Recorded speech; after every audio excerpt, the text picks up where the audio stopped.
It's Heather Akira, Pale Waves. How you doing? Welcome to Virgin Radio. Oh, thank you. To our gazebo, which also doubles up, if you look, as an insect exhibit as well. It's nice, yeah. I like the fairy lights. You've really made it like home. Yeah, but I mean, I wouldn't put it past Latitude Festival to have some sort of insect enclosure. It's got some amazing stuff. Have you had a chance to have a look around? Yeah. Not yet. We literally got here about half an hour ago, and straight away came here. But I think after we play, we're gonna head out to the festival, aren't we? See what it's all about.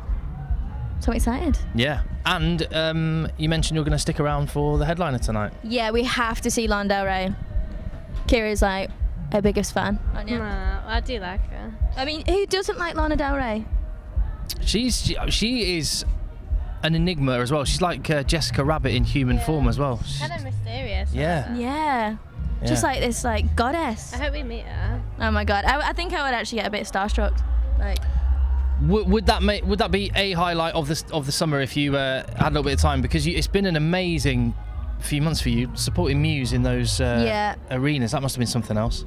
It was, wasn't it? We've had like so many amazing opportunities and so many amazing experiences. But yeah, definitely that. Like, because we played arenas with 75 and we thought, wow, this is big. But then we went onto stadiums with Muse and then we were like, oh my god.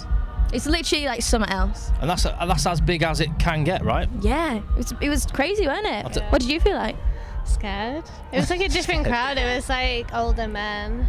So that's like something different. But Older men. we took it on. We did. Yeah. Well, it's an opportunity to win over new people. I think you're going to have a bit of that today. Are you sort I of kind of love that getting though. on for that fight? Yeah. I love going out and trying to sort of win people over. I mean, if you don't, you don't. But I love sort of introducing our music to people that have never heard of us before. Well, I think like our record is like, and then see us live and like, okay, get it now. That's happened a few times. Yeah. Explain the what do you mean? Just like Taylor Swift but goth. They think we're kind of vapid or something, and they see us live and it's kind of like, Oh, they're a proper harder. band. Yeah. There's layers and a bit more depth than that. I don't mind.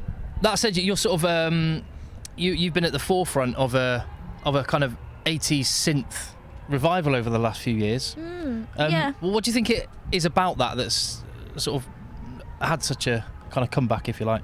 I'm thinking of like Churches, who are also on the bill, and It's Blossoms a as cool well. era. I think because like at that time the synths they started making are just so unique and cool. Like people just dig it, and it has a vibe. The sound of that era.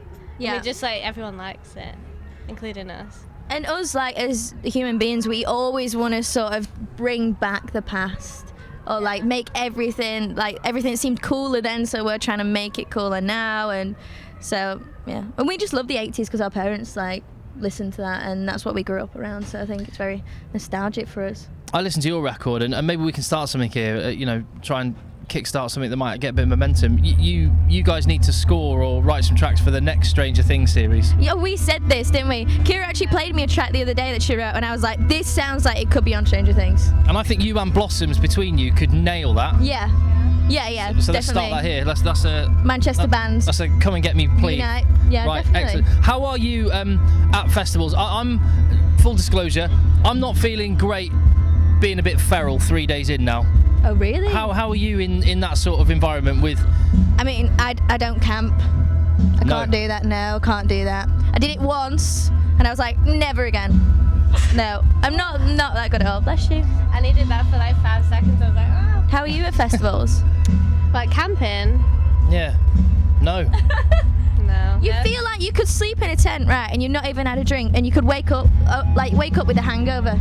That's how I feel. Not outdoorsy people anyway. No. I mean, I did all that when I was like 10. I don't want to do it now when I'm 24. It's the 7:30 in the morning when the sun hits your tent and it suddenly turns into a sauna. But Yeah. okay, maybe you can... I want you to be like Judge Judy for this one, because this happened last night in the campsite. Right. 4 a.m, people came back after a great night and they started the speakers up and started blaring the music. And now I appreciate the music. They were playing a load of Jamie T. I was quite on board with that, but there were some people that were kicking off which Yeah, side of the bet. fence. It's like, it's at a festival, so anything goes, but At 4 a.m, I think I would be that person. she would be that person, but I would be that person that would be like, oh, come on, we should be a bit more respectful. At 4 a.m. And I'd also be that person and be like, turn it down now or else I'm going to kick off. I've got to ask you finally, where are you with the new tunes? I know you've got such a work ethic and you tour relentlessly, but you have teased that there is new stuff in the works. We've got so much more new material. We're sort of like, we're going into a practice room at the moment, but playing those songs as a band, because we usually write like just us two, like on a laptop, and then we take it to the band. So that's the stage that we're at now, and we're sort of like picking the best songs, but we've got like literally so many new songs. So you're arranging it as it would be on a stage. Yeah, exactly. Yeah. As you write it this time. Rather than just me and Kira. Kind of. I think like we're just like pre-prodding it more. Like we'll get to like work it out before we do the album again. Do you know what I mean? Yeah, like some things might change, and they're bound to, like when you play them as a band. And you also said of your debut record that it needs to be heard in the dark. How do you think it's going to go down at 3 p.m. in the beautiful Suffolk sunshine? Like, this is not our vibe at all, but we'll go with it. Yeah, we're just going to go with the flow, aren't we? Do it right now because we keep playing in the sun. I don't like it at all. It's so much better when it's like dark and there's lights, there's atmosphere. Is just judging you, and you're like, yeah. Sometimes people are like, it's like, oh God. As I said, there we go. We're in the jungle right here. In the jungle right here. Have a great show and thanks for your time. Thank you. The Chris Evans Breakfast Show and the best music. Virgin Radio.